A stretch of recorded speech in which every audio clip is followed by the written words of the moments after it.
Good morning. Good morning. How are we doing? What's happening?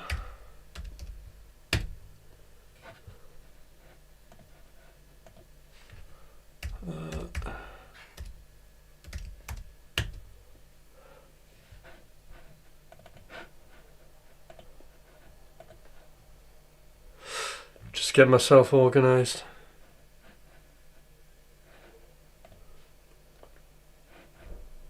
There we go. Warm-up exercises. A little bit cold in here, so get the hot water bottle out, warm the hands up.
Hi Enzo, how you doing?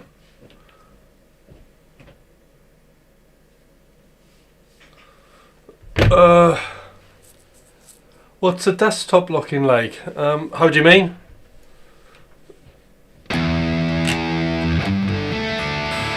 Let's just say it's very quiet today. Seems a really slow start.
That's good.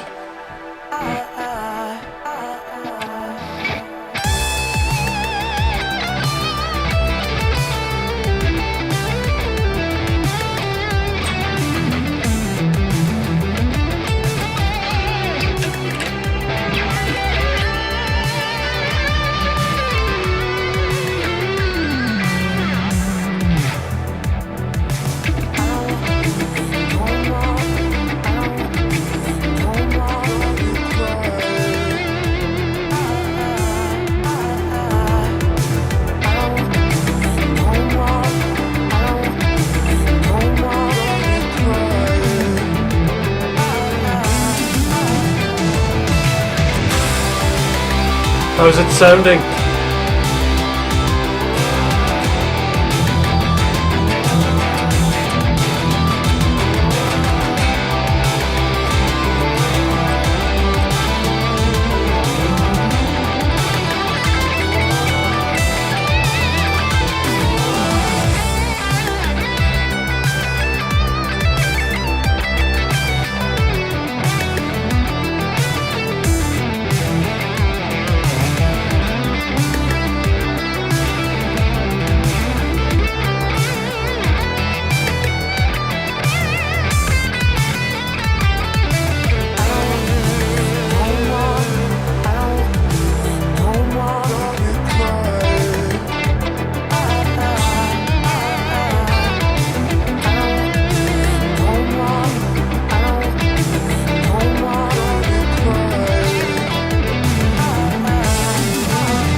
Hi there, how you doing? I am improvising-ish. You're somebody else's dream.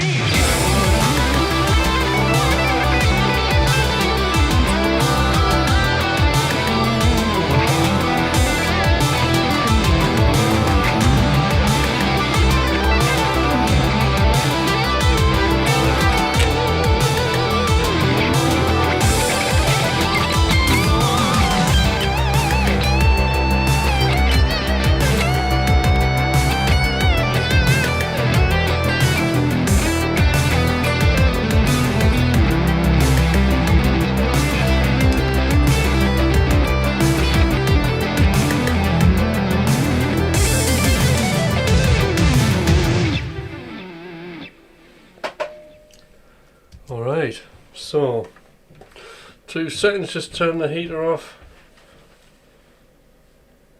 So I'm going to stop, there we go.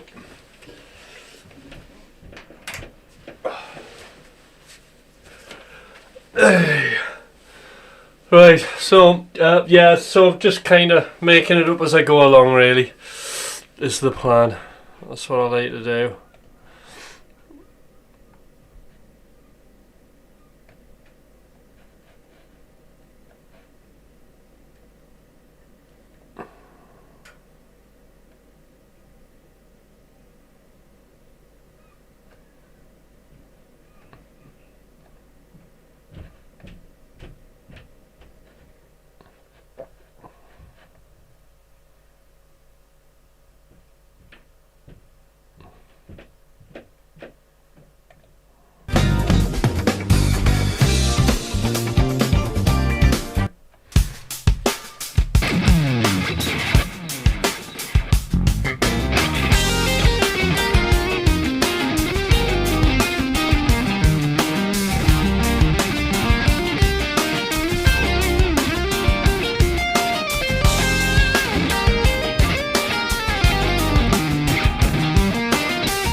Hi Dan, how you doing?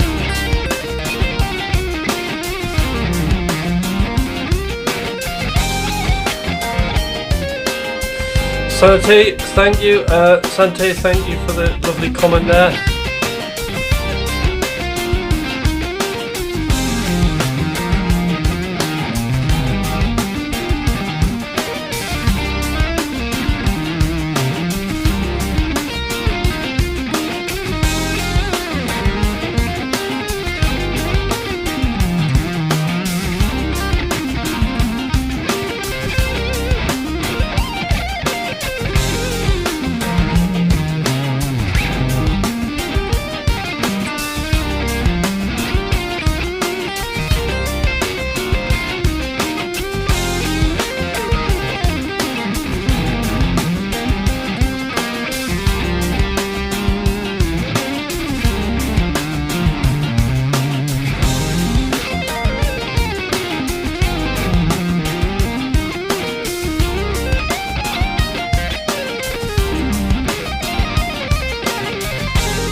4 AM there.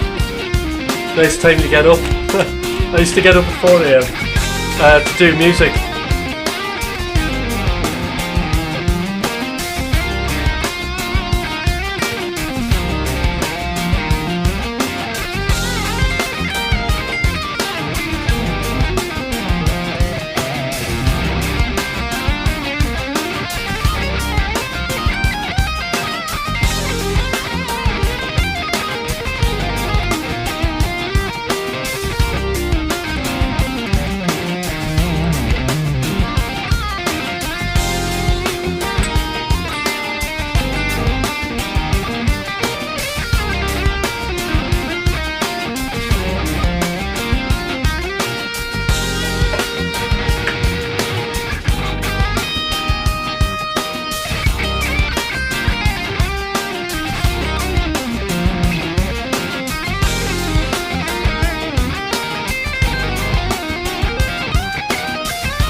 I'm sort of warming up. Sort of warming up. Oh, I better start recording now.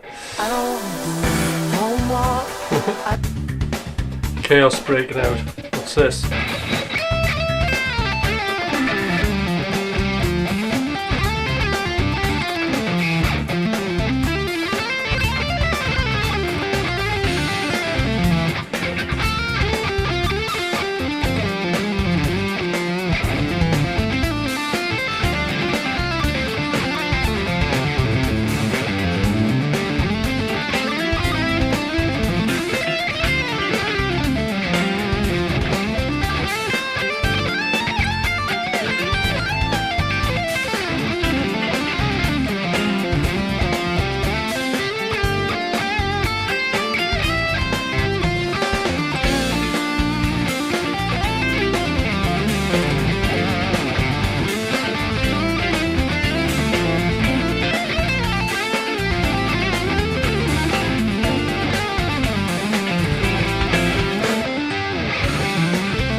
key.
So a bit of random jamming here. Thanks, Rob. So there was a question. What was it?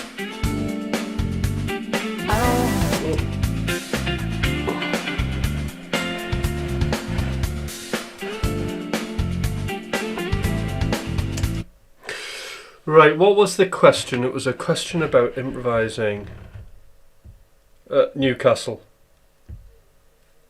I'm in Newcastle, Rob. My fingers have lost weight actually with all the shredding, believe it or not.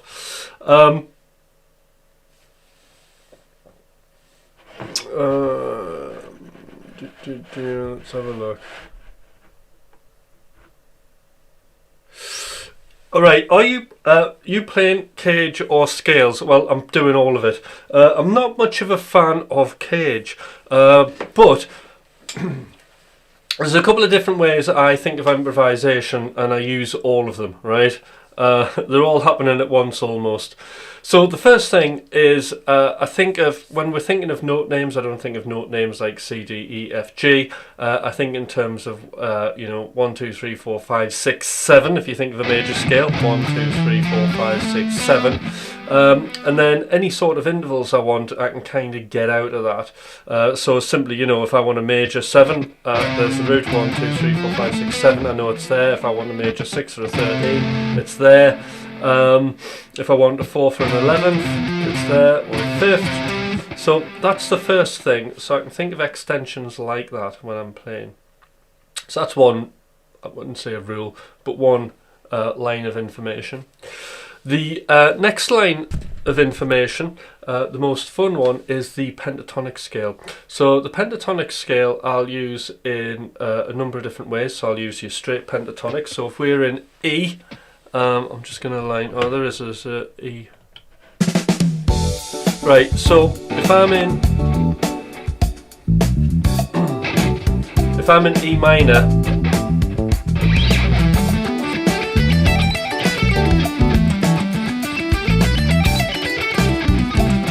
I'll use the pentatonic scale. Sounds great, doesn't it? Pentatonic 5, so you've got 5 notes. Now, a really easy kind of hack, because this is like in a natural minor scale. So if we're in a natural minor scale, we have what's called the avoid note. Doesn't mean you totally avoid it. You just use it as a passing note. I'll play you the avoid note because it's a note that has so much tension in it, you can't stay on it. So here it is.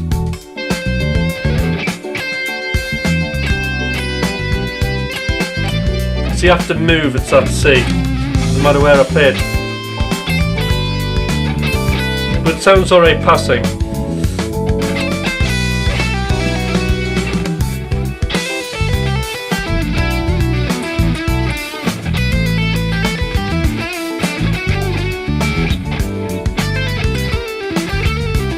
Okay, so the other hack here is I'll think of the pentatonic scale with this extra note, this ninth note or major second, which is this. So if I think of the pentatonic scale with just that F sharp or ninth, it's this note, and this starts making it sound really melodic.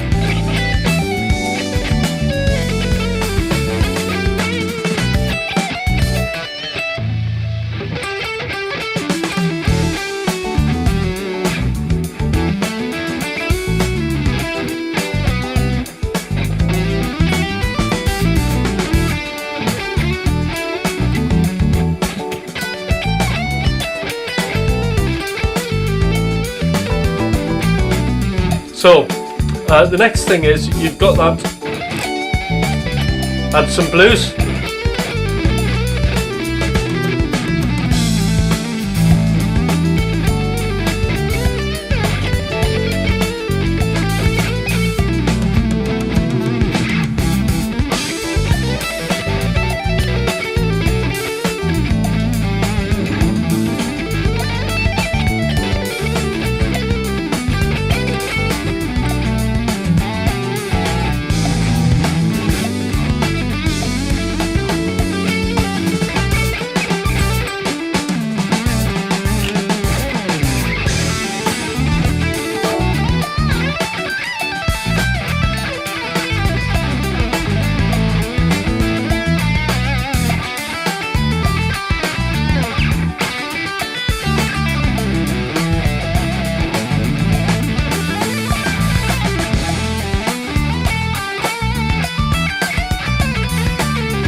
So pretty effective, just those two things, but it's not all.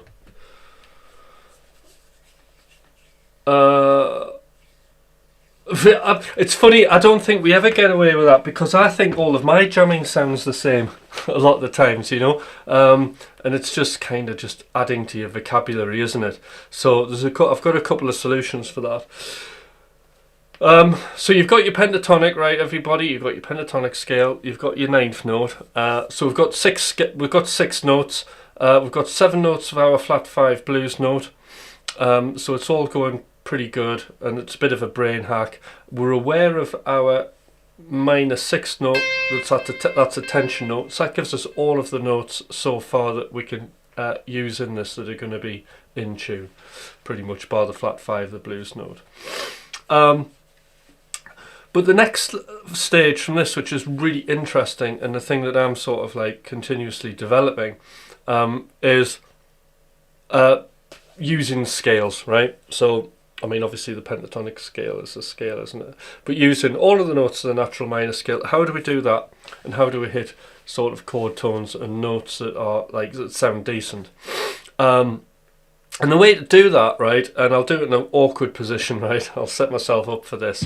And the way to do that is to, instead of voicing all of your scales 3 notes per string, like, because obviously I'm a shredder, yeah, and it's very natural to sort of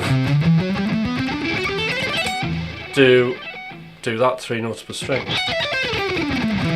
Okay.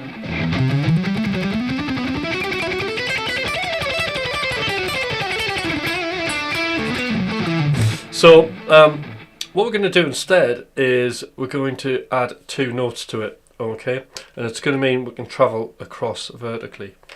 So in other words, we're going to have this.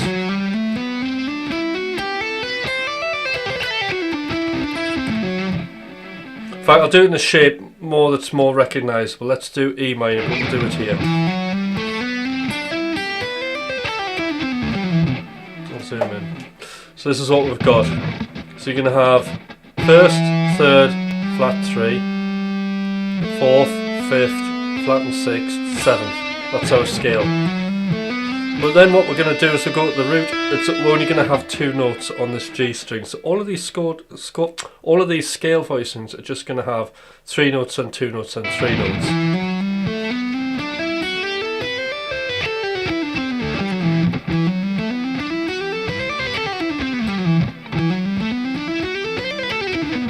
Okay. Now the reason this is important is because when we start overlaying the arpeggio.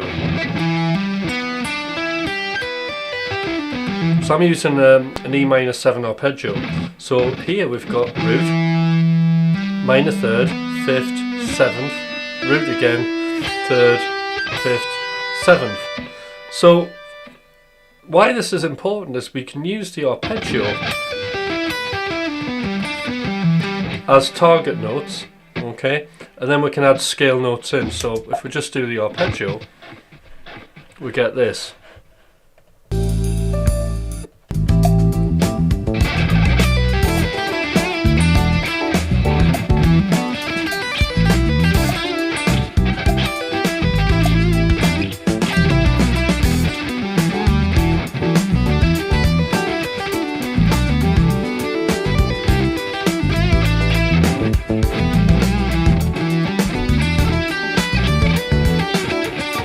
Okay, so which is great. We know all those notes sound great, but it's a little bit boring. So if we start adding the scale notes in,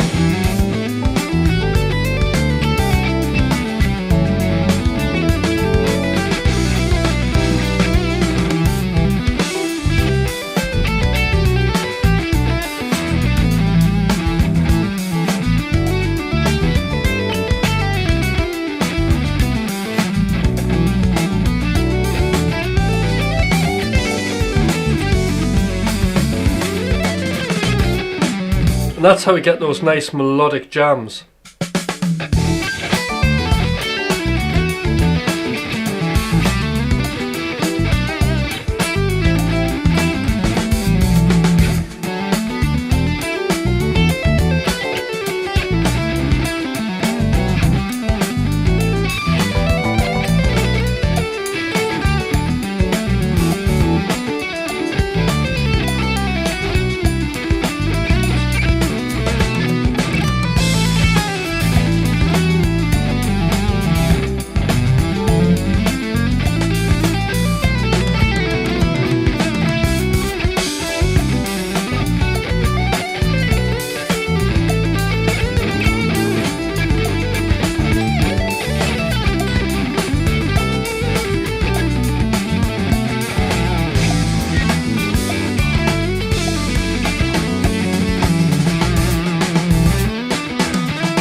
Right, so yeah, so so that's some, and then what you would do is you would apply that to all the positions and all the arpeggios. So you've got your arpeggios as target notes.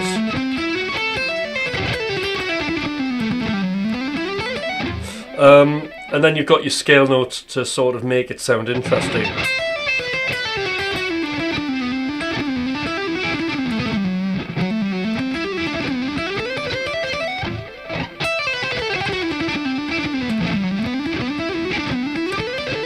So you see, I do swing in this position.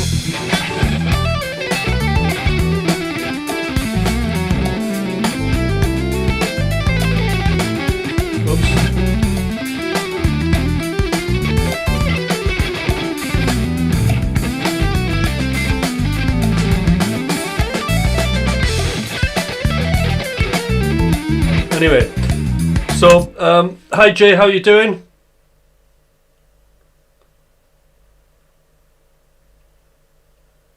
Yeah, so the reason the whole thing is it's not like a song, right? So I'm improvising and I've just got generic backing tracks. I can play some of my songs though in a bit.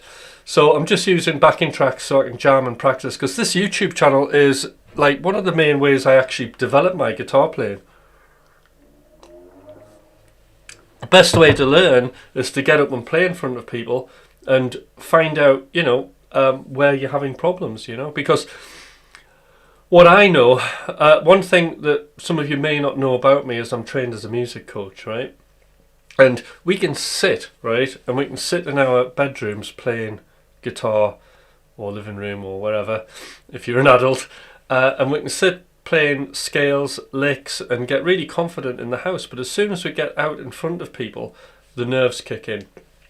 And this is what we call the inner and outer game. So the outer game is all of that practice that you're doing in the house. And you're playing well and it's great. But as soon as you play in front of your friends and there's pressure, it's all out the window, and like literally your ability halves by 50%. And this is something everybody suffers with. And I know all too well about that. Well, one of the best ways to get over it is exposure. So just getting up in a situation, this is the beauty of YouTube, is because basically for me, I like to try and do Monday to Friday. So getting up in the morning, doing a gig in front of everybody, this wonderful community, and also random people who are coming in, it's just a brilliant way to practice, because you practice in the inner game, our thoughts, feelings and emotions of how we think about what we're doing, but then we're also practicing playing, aren't we? So there are two things that we're practicing there. And I think how we think and feel about what we're doing, and that element of inner game practice gets left out, and it's absolutely vital and really, really important. Being able to do this under pressure is obviously part of the skill, isn't it?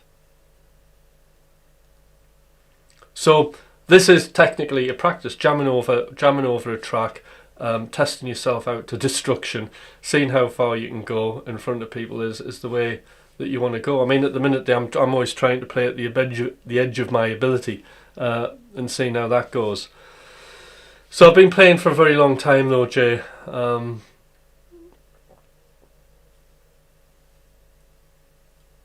So please do like the channel and subscribe.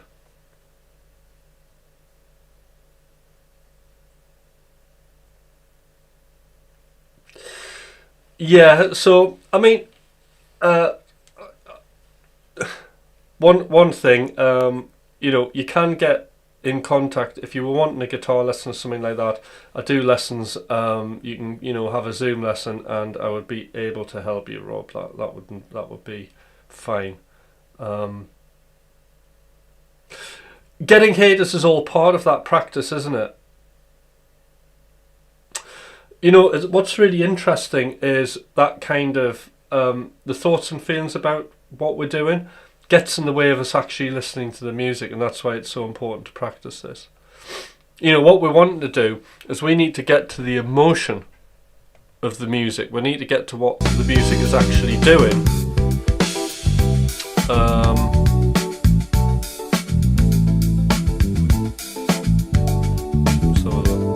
Just sticking a new track on now.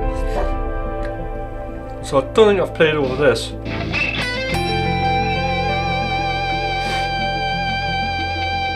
So really what I'm trying to do there is I'm trying to focus in on what the music is and what I'm playing in response to it.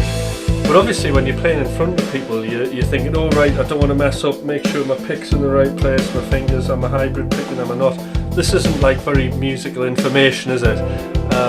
What we do want to do is we just want to try and make an impact in terms of expressing our thoughts and feelings through the metaphor of music.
Didn't know when that drum fill was going to end. If it was going to be 4 minutes long, I would have kept going.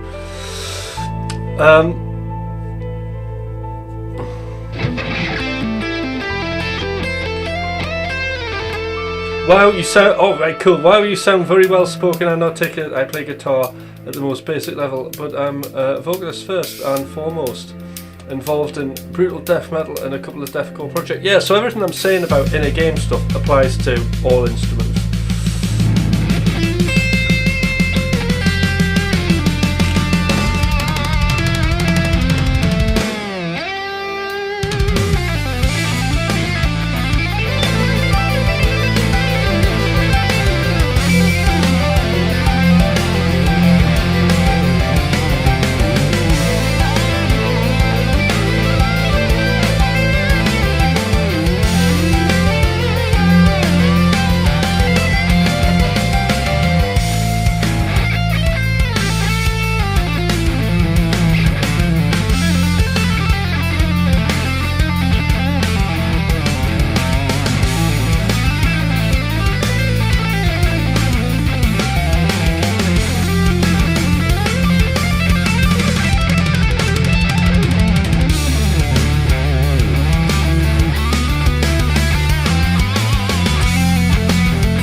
Hi Dan.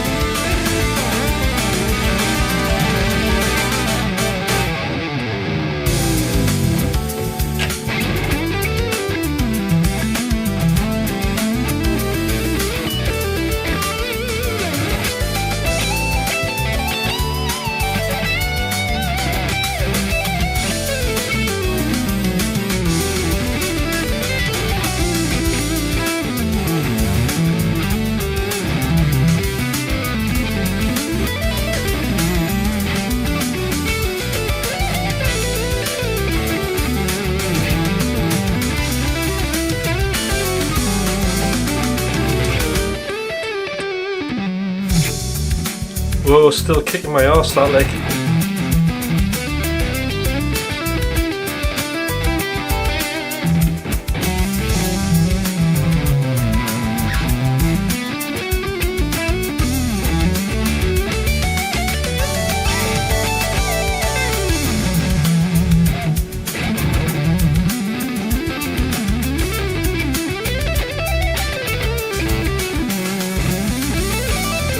Thanks for tuning in, Rob, and I'll be on tomorrow.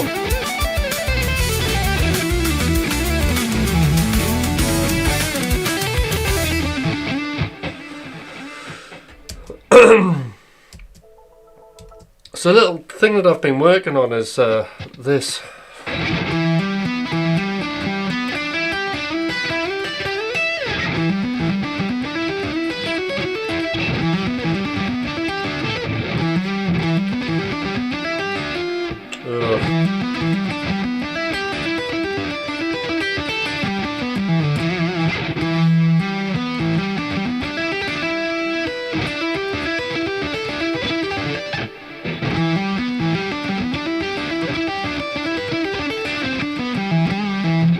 Quite awkward.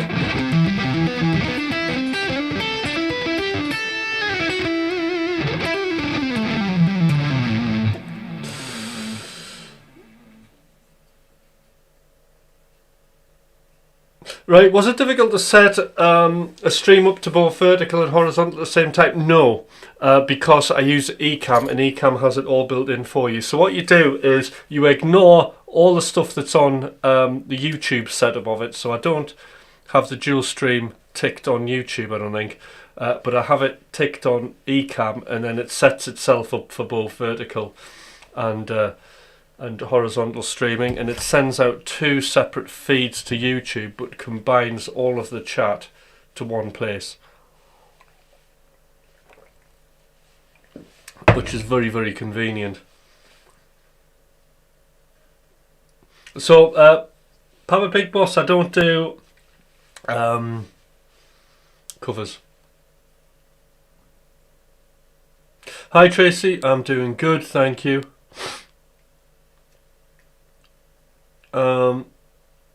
Hey, so there was some good guitar questions there. Any other questions? Anything else?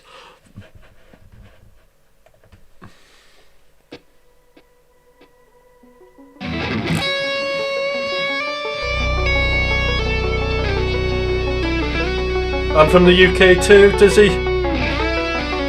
Newcastle upon Tyne.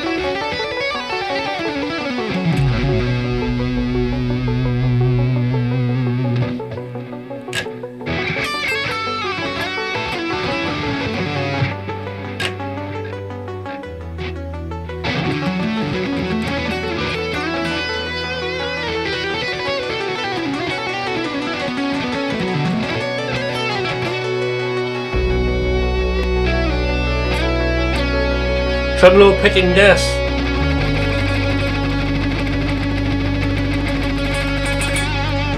Loads advice. Well, actually not loads of advice, just a couple of bits of advice that will massively help. I'll show you in a minute.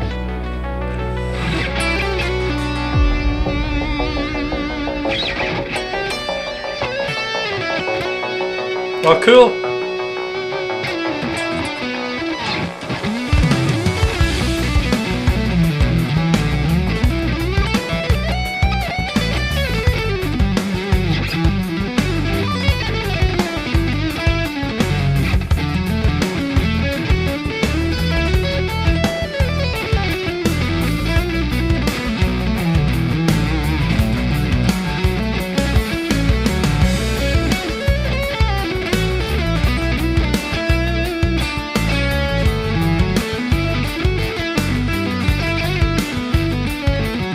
Hi Ambrose, how are you doing?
Alright, so thanks for the feels like back in yeah.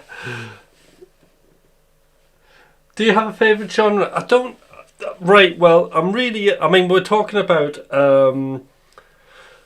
you know, feeling like you're playing the same thing, getting bored, and although I'm a rock player, so you would call me rock, my band McRocklin Hutch, check me out on Spotify and Thomas. So this is my band.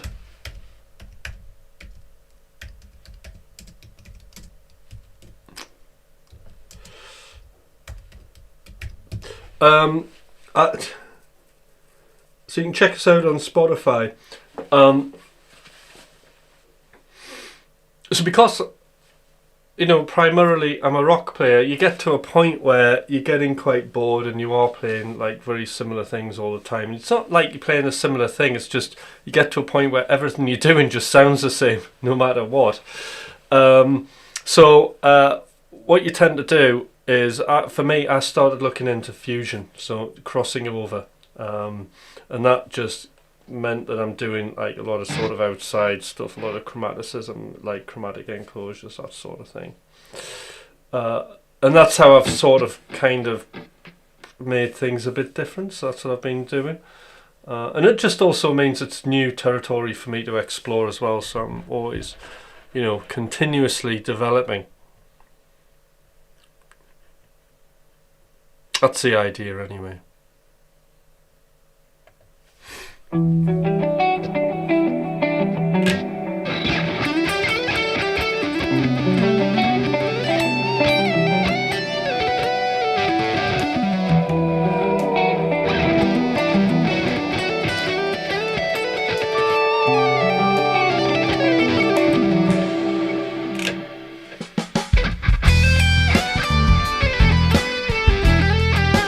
Alright, hold on. Right, tremolo tips, very important. Here we go. Thanks for reminding me. Right, okay, so this is really important information. So what we have is we have planting and displacement. Okay, so when we're tremoling, we're just on one note, yeah?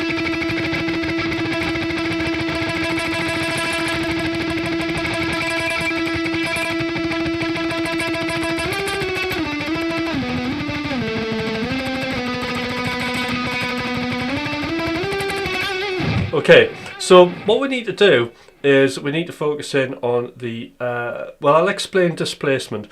So what displacement is instead of kind of swiping into the string, what it is to me is it's more of a pushing technique. So the first thing you're going to practice is this pushing. So the pick's resting, and then we play the note. Pick's resting, we play the note.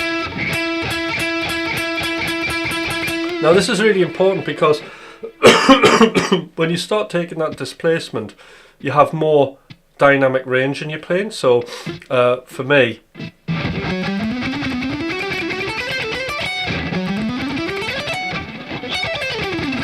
so that's all the notes getting picked.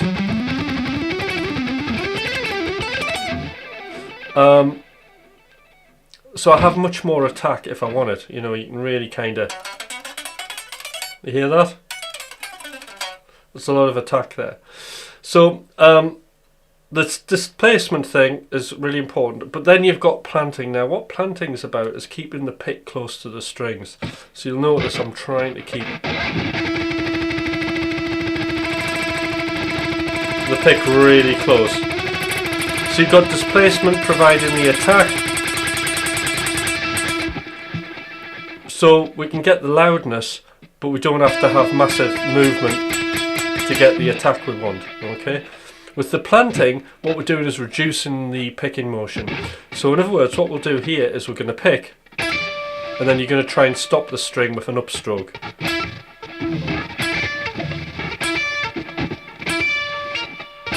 Sounds weird and rubbish at first, but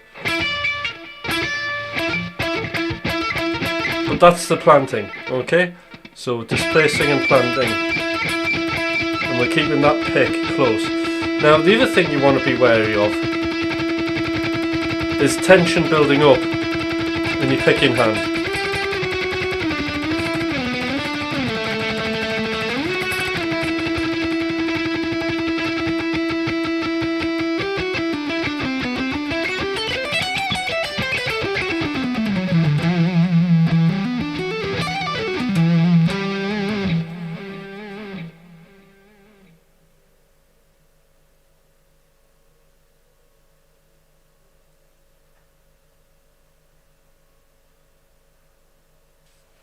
Cool.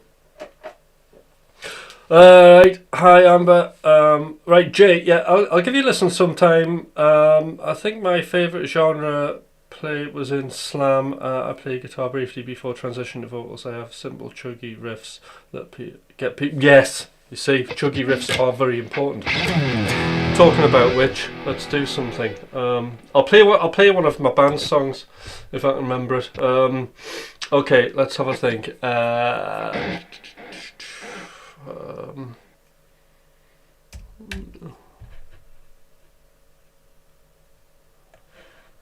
See what you think of this.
Thanks, Wes. So like and subscribe, everybody.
Hi, Perplexity.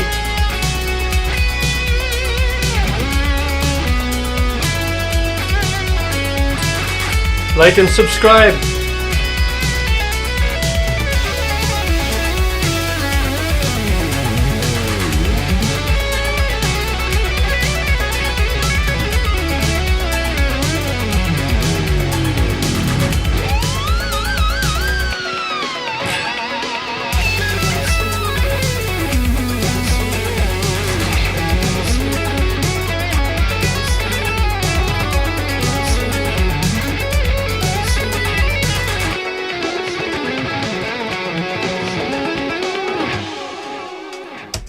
And there we go, and that's No Sleep by McRocklin and Hutch. So I hope you enjoyed that. But that's my band. That's the music I write.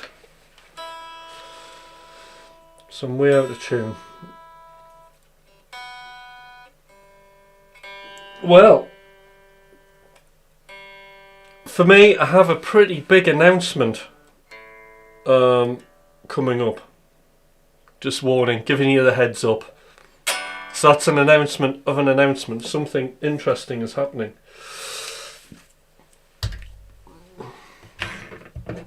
But don't worry, we'll be still streaming whatever happens.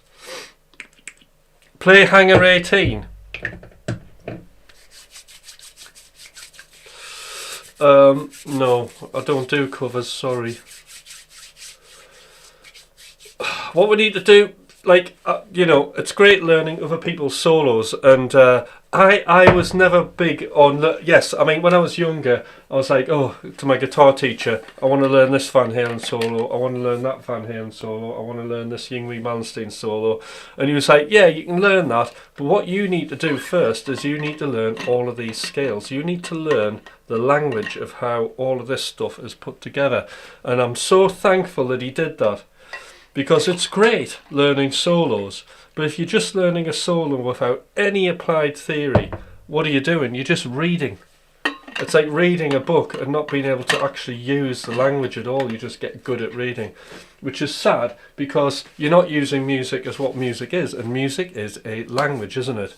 And that's the thing I need to keep drilling to people, right? It is a language.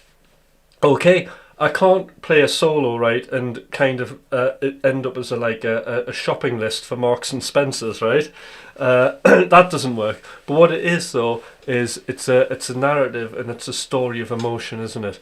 That is brought to the listener's ears through hopefully tension and release. So that's what's important. So yeah, I mean, it's great doing covers, and you know, yeah. There's nothing wrong with asking for covers, but how many times do you need to hear other people playing Hangar 18? What I would be more interested in is looking at Hangar 18 and breaking it down into what are the components, how is it made, what do you need to learn as a player to make your own Hangar 18 by Megadeth, but make it better. And I'm sure everybody involved with Megadeth would totally agree with what I'm saying.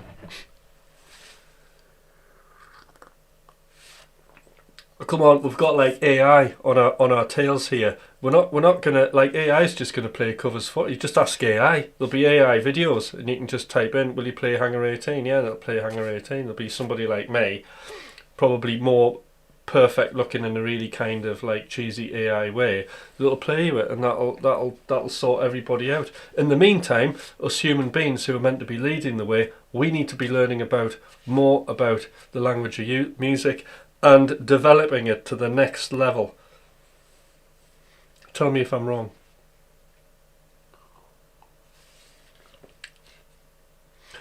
What I'm saying applies to all music, Jay, and you're right, this is true.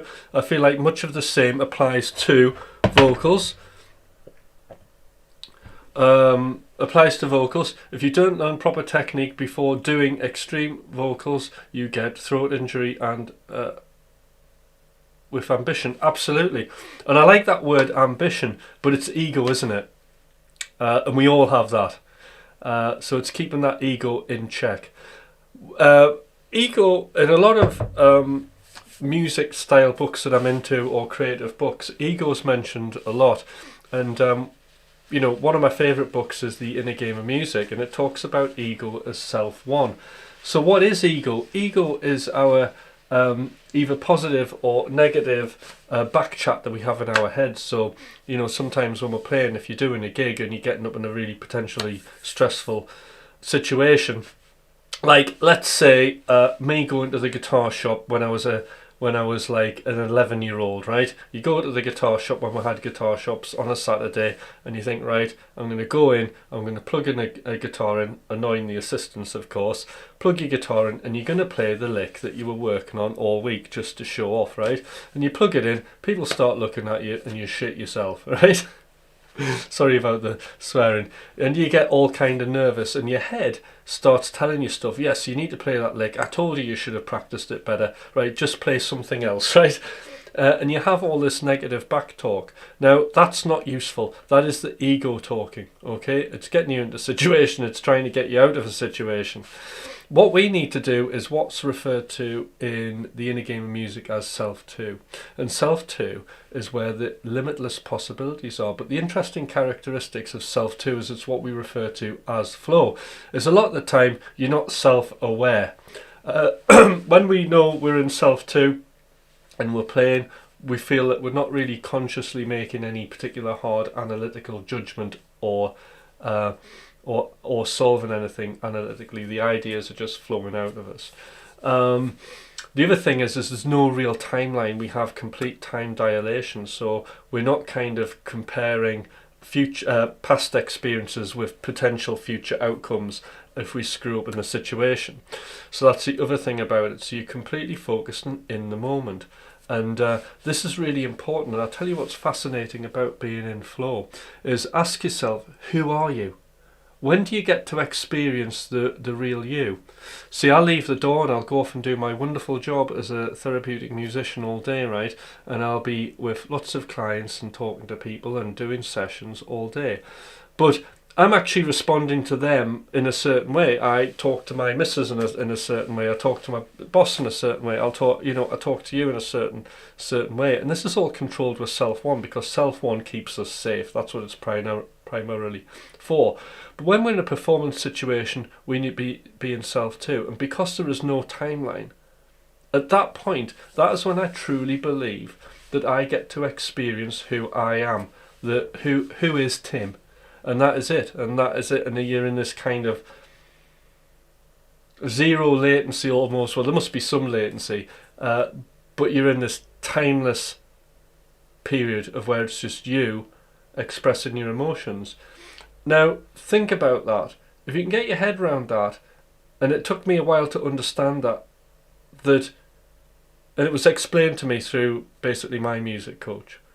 It absolutely blew my mind, and I became extremely addicted to music. Now, I'm talking about accessing flow on guitar, but I can do it. I can get to that self-2, writing a piece of music, producing it by avoiding any analytics and just having sessions that are insightful, and that's the key word, insightful.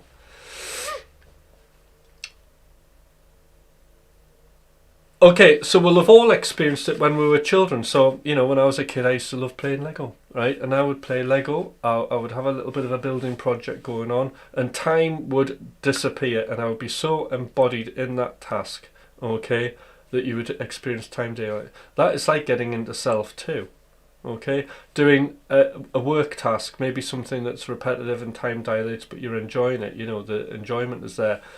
That also is that. So this is all the same thing. We all can experience this performance mode, should I say. I love how introspective you are about music. This is a discussion I generally love having. Yeah, and I think it's the important thing, which is why. So this is all the music coaching aspects. This is like something you don't really get or experience with regular lessons. But I'll give you the story. I was trained by a guy, and I worked for him, called Mike Monday. Now, Mike Monday he was actually a dance music producer, and he was criticised for being one of the most prolific producers ever. And he set up a coaching program, and I joined it, and I came up on his radar, and he ended up asking me. Well, at first I ended up kind of just being a guinea pig on his pilot programs, but then he asked me if I'd be interested in coaching, and I said yes, and I was coaching for him since 2017 up till about 2026, I think, 25, 26, under 25, before going out and doing my own thing. And I mean, Mike, he coaches Claude Van Stroke, Dirty Bird Records, and the person that everybody will have heard about will be Jax Jones. So Jax Jones is one of his clients. So he coaches all these, and he coached me, and he did a wonderful job of training me, and I'll be forever grateful to him. So this is why I get all of these insights. So anybody who's interested in music coaching. Now, for me, music coaching is the thing that absolutely changed my life. You know, not only did it translate into being a better musician, but it actually translated into having a better career, earning more money, and being happy doing it. You know, so it's a massive benefit. Now, somewhere in the community post and in the about on this channel, there'll be my email and an actual business number. You can contact me. If not, here is the email.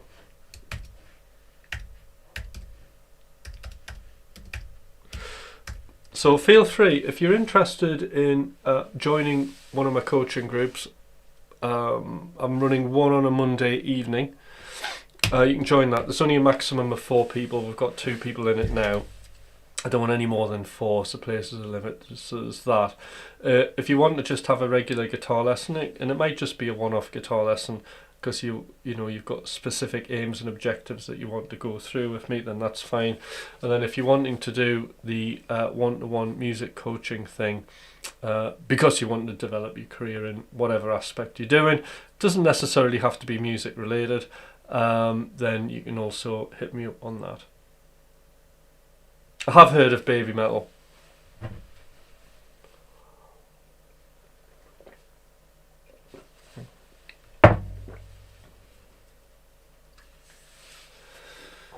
So there's one other important component that I always do, and after every session, like this, I always do write down what my wins, problems, and opportunities are. So it's very important, because you might do a bad gig, and you're left thinking it was all bad. But if you sit down with pen and paper and force yourself to write what the wins are, it kind of brings you back to life. It stops that kind of negative feeling, because as human beings we're just programmed to go in for like the negative side of things, and that's not true. It's like turning up, doing this performance with you guys, has all been positive. I've played some new licks, which has been good. I've also so those are all the wins, right? But it makes me more open to facing what the problems are and coming up with solutions for them. So, for example, like one of the problems I've had today was this. There's this particular kind of lick, string skipping lick that I keep been able to do then can't do, and it's just lacking practice really. But that's a bit of it's like when I can't do it, it's always a bit of a surprise. So that's probably one of the problems that I'll be solving today, and just incrementally every day identifying a problem. And when I talk about problems, I don't talk about them as a problem. I don't see a problem as like a negative word. I get excited about problems because I know if I solve a problem, and it doesn't matter if it's a bad problem or a good problem, you're moving forward, aren't you, in life? And that's how we gain knowledge, and that's how we improve, and that's how I improve as a musician, is simply being able to identify problems and then coming up with solutions. So for me to solve this problem is I'll just be going through very slowly both left hand and right hand of this particular arpeggio sequence. I'll be then getting the metronome out very briefly and just drilling a little bit round it, and then I will just then make a note of using it in my improvisations during the day and adding it in by playing a familiar lick, then the lick that I'm practicing, and then basically an exit lick. So that's how I'll do things, and that's how I'll tackle that one problem. It sounds quite big, doesn't it? But it's not. Like that whole thing can be just solved very, very quickly. So I list all of the problems, and then all the stuff that really needs immediate looking at, then I'll do. So it's sound advice, because a lot of the time we just pick the guitar up, you know, we play it, oh, I'm shit today, I can't play properly, and then just walk off and feel bad. No, what we need to do is we need to be a little bit more analytical, right? And more concrete, binary about the actions that we take, you know? So for example, I would never say, pick the guitar up, play badly, and then go, right, problem, like playing is crap, and then opportunity would be need to play better. Like you can't, like if I gave somebody, a student, a list, need to play better, that would be like, well, what am I doing? But if I do something like at a certain point, you need to correct this particular picking angle. So, you know, and you need to, instead of doing a downward slant, an upward slanted pick, you know, something that's very, very detailed, is how I would kind of get round that.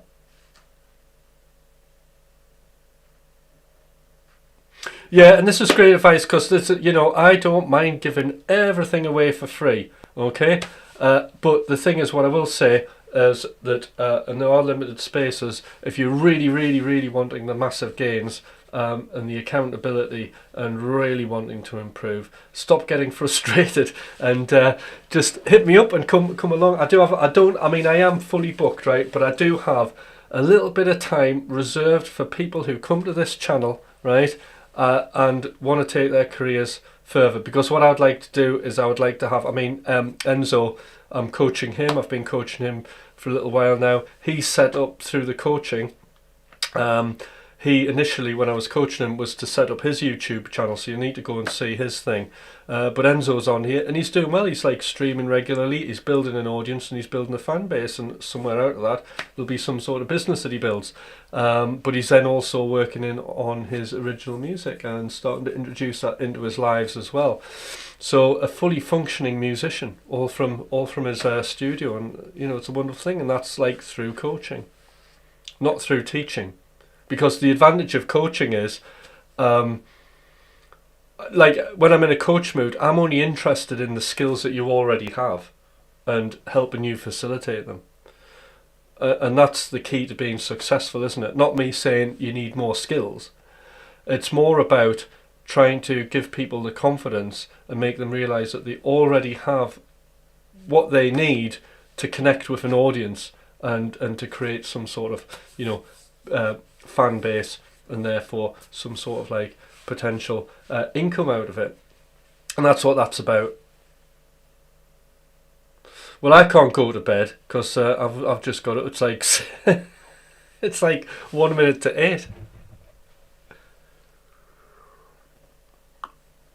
Well, dreams really do come true, and dreams are important, because what is dreams? Dreams is creativity. Dreams is thinking outside of what you normally have. And you know, the trick here is to be able to do that big divergent thinking, but then also being able to convergently think about something and to be able to chop it up into little bits of actions and work towards that. So Johnny, I've got a good story about actually dreaming and the process I use for my dreaming. So I do a thing called the perfect average day, and my perfect average day did actually nearly come true. A lot of it did, and it was quite amazing and shocking, and I'll tell you the story, but you'll have to remind me tomorrow. It's a good one. But the perfect average day is another kind of primer coaching tool that I'll probably use for people. Because you want people to think big, you want people to think like everything is possible. Because if you don't think everything's possible, you're not aware of the potential opportunities that surround you that will actually take you on that journey.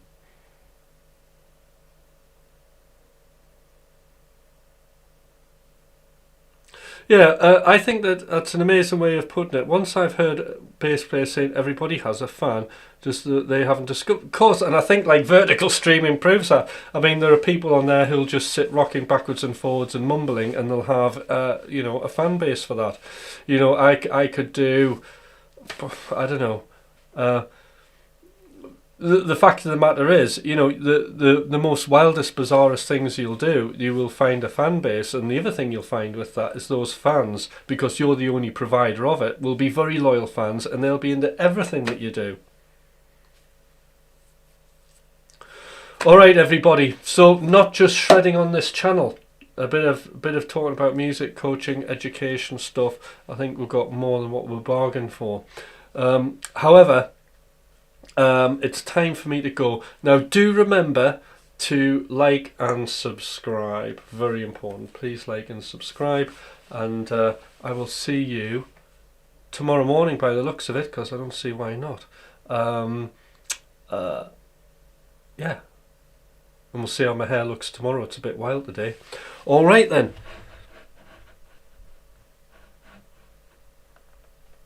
Take care everybody.